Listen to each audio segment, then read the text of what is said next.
هذا عشر كان وانت waxaa diirada noo saaran yahay waa bayan toxiga part 2 qaybtiisa labaad wuxuu leeyahay markaas are they all poor ones amaantooda faqiirin miya oo miskiin miya marka are they dhamaantooda all poor ones amaantooda miskiin oo faqiir ah miya iyagu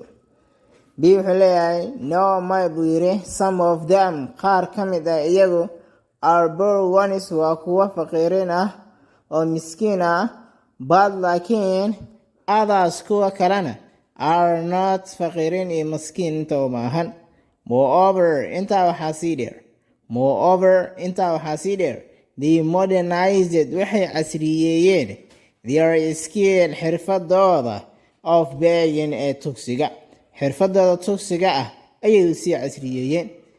using ayagoo isticmaalaya sympathetic words ereyo calol jileec ah sympathetic words ereyo jilcan oo caloosha jilcinaya ayagoo isticmaalaya wuxuu leeyahay where can beggars be seen halkee ayaa lagu arki karaa tugsadayaasha where halkeeba can beggars tugsadayaashu be seen lagu arki karaya they are always hadii jeerba at the bus station bustejooyinka gawaarida ayay joogaan junctions isgoysyada baabuurtana way joogaan markets suuqyadana way joogaan in front of the mosques masjidaha hortoodana masjidka hortiisuna way joogaan restaurants maqaayadahuna way joogaan waa laga helaa